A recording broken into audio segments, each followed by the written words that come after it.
Let's face it, a final walkthrough can make or break the sale. And in this video, we're going to go through the things to look out for. If you're a seller, I want you to understand what is required of you. And if you're a buyer, things that you should look for in a final walkthrough.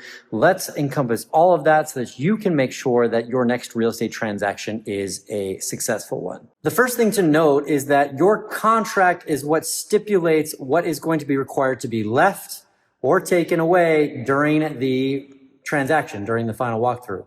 And so you got to look at your real estate contract. If there are items that needed to stay, you obviously want to make sure that they did.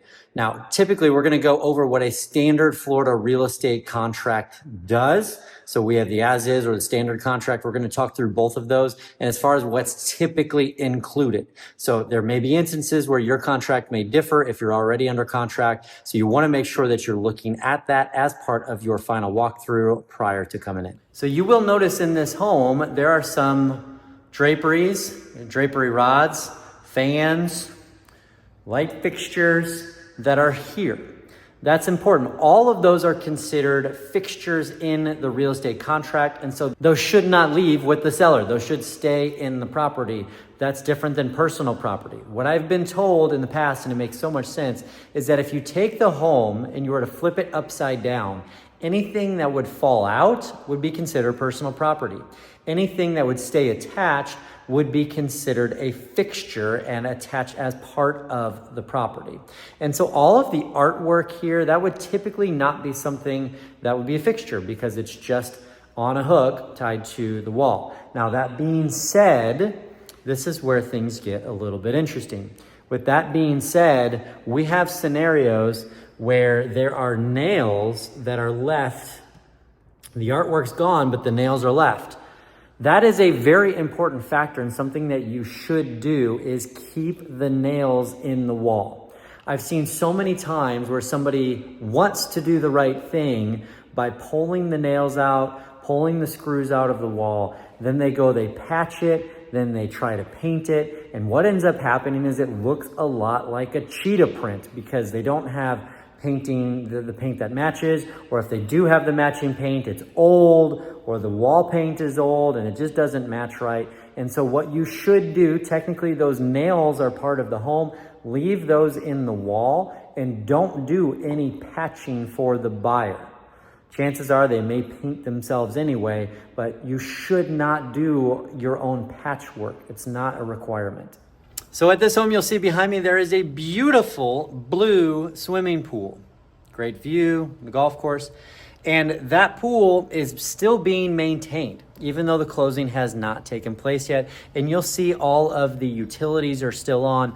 Lawn is being taken care of. It is the responsibility of the seller to keep everything maintained up until the date of closing. So we like to recommend that if you are the seller, that you are going to maintain services through the day after, or cancel services the day after closing is scheduled. And if you're the buyer, start them the day of closing. So therefore, we have a little bit of overlap there to make sure in case one person, maybe the buyer didn't start until a day late or the seller tried to do one early.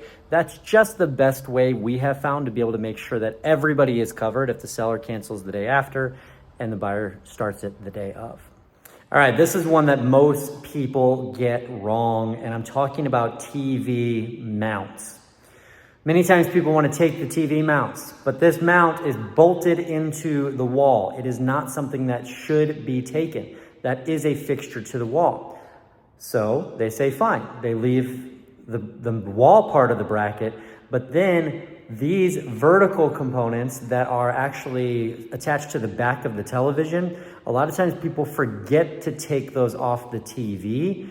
The movers take them, they stay on the TV, and now all of a sudden we've got bracket in one place and then the parts from the TV in another place, another location, and that doesn't do anybody any good. So please take a moment and take off the brackets from the back of the TV, hang them where they belong so that everybody's clear, and that the next buyer can come and hang their TV right in that spot. Everybody's happy. It's the best way to deal with it.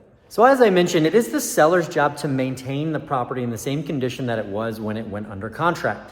Now, if you are a buyer going to do your final walkthrough, there's just certain things that you want to check out. Obviously, we want to make sure that they're doing everything they need to as part of the contract. Also want to make sure all the appliances are there. Want to make sure that we look up. We always want to look up, see if there's any new water spots on the ceiling or anything that maybe wasn't there as part of the inspection. And then the other place that we like to look is actually down underneath the sink. See if there are any leaks, anything there that should be of any concern. Go in the bathrooms, look for it, because we've been in a lot of scenarios where there wasn't a leak during inspection and then a new one popped up. In this particular property, the owners have moved out and the water is shut off at the actual exterior. So there's no water coming into the house so that they wouldn't have any potential plumbing leaks that come in. But again, something that you can do if you are a seller, but buyers, just look under the sinks. It's a very important place. Now, garages tend to be a place where people leave more than they should. What should be left? Well, you can see over here, there's a few pavers, roof tiles, things that will be beneficial to the homeowner. Those should be left. That's a Tesla charger fixture, left that as well. And also paint. So if there's touch-up paint that goes with this particular property, that's usually very helpful to leave for the future owners. It's a helpful thing to do, but it is not a requirement. Now here you can see there are keys that were left, garage door clickers. That was all left here at the property. And then this are some key features of the smart home that property has, that the owner decided to leave for the incoming buyer so they would understand the systems that are at play. It's incredibly helpful for a new buyer coming in to understand this home has smart light switches, this home has a Nest thermostat, this home has a smart irrigation system, and others, and a ring alarm, etc. And so as the homeowner, it's your responsibility to go in and remove all of those accounts so that the new person can come in and get set up. As an incoming buyer, you want to make sure if there's any smart systems, if the seller did not leave this nice list for you, that you at least understand what all is in the property, as well as ask them to make sure that they deactivate all of the devices in their smart accounts so that you can set them up. We've seen that be a big problem, especially with Ring cameras, etc.